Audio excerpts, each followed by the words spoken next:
शपथ ग्रहण की तारीख टेंटेटिव क्या मोटे रूप से फाइनल है कि 17 तारीख को प्रधानमंत्री जी का नोट हमको मिल गया है, तो 17 तारीख को पंचकुला में और मुख्यमंत्री जी और अन्य जो मंत्रिमंडल के साथी हैं उन सब का शपथ ग्रहण समारोह पंचकुला में हो। भारतीय जनता पार्टी हरियाणा में लगातार तीसरी बार सरकार का गठन करने जा रही है। तारीख तय कर दी गई है, आला कमान की ओर से हरी झंडी मिल गई है और शपथ की तैयारियां भी शुरू कर दी गई हैं। हरियाणा के पूर्व मुख्यमंत्री और वर्तमान में केंद्रीय मंत्री मनोहर लाल खट्टर ने बताया कि शपथ ग्रहण की तारीख 17 अक्टूबर तय हुई है, जिसका आयोजन पंचकुला में किया जाएगा।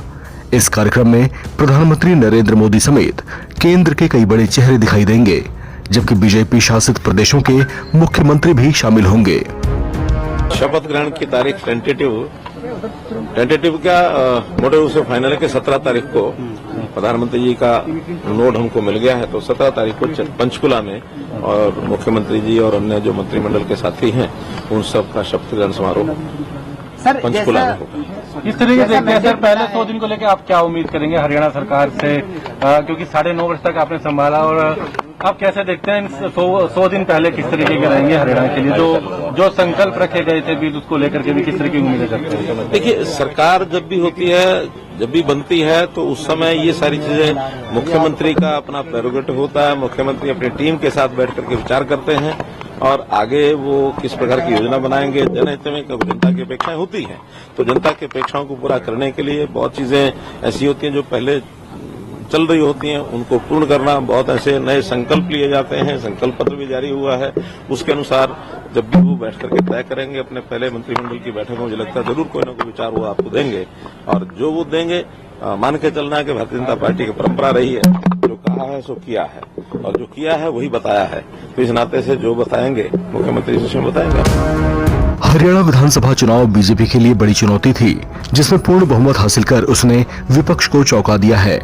अब कुछ ही महीने बाद हरियाणा से सटी राष्ट्रीय राजधानी दिल्ली में भी चुनाव होने हैं।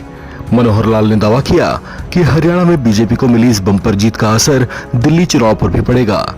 वहीं उन्होंने विपक्षी दल कांग्रेस के ओवर कॉन्फिडेंस पर भी तंज कसा।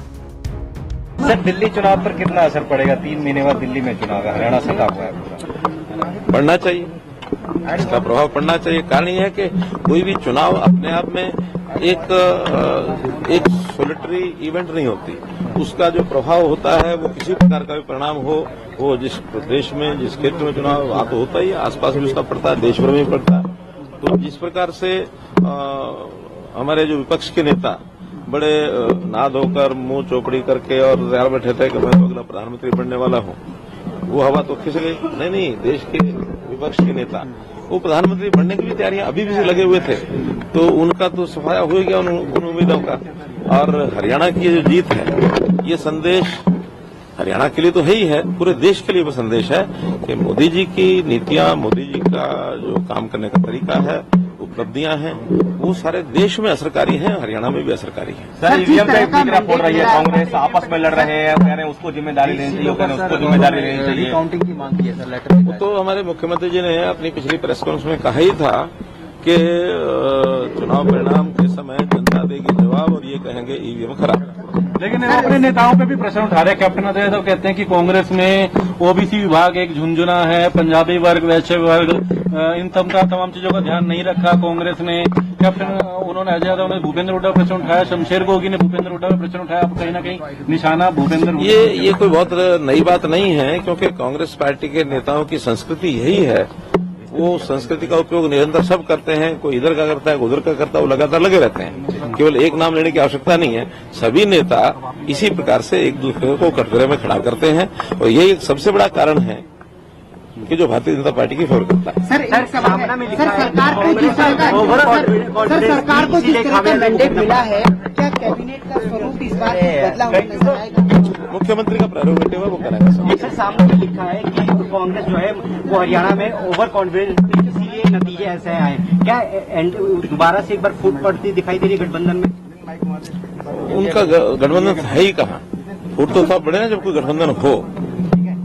आखिर उसी गठबंधन में वो एक दूसरे का सहयोग मांगते हुए और अलायंस करते हुए नजर आए, वहीं फिर एक दूसरे ने नकारा और पार्टियों ने ये भी नारा दिया कि उनकी जो सहयोगी पार्टियां और जो जिसके साथ गठबंधन करने की बात वो करते रहे कि भी सनम डूबेंगे, खुद अकेले डूबेंगे, तुम्हारे साथ क्यों डूबेंगे। कांग्रेस कहती है कि सनम हम तो डूबेंगे, तुम्हें साथ लेके डूबेंगे। तो वो ना साथ आगे चलने में साथी हैं, ना डूबने में साथी हैं। डूबेंगे भी अलग अलग, साथ चलेंगे तब भी अलग अलग ही रहेंगे, साथ चलने में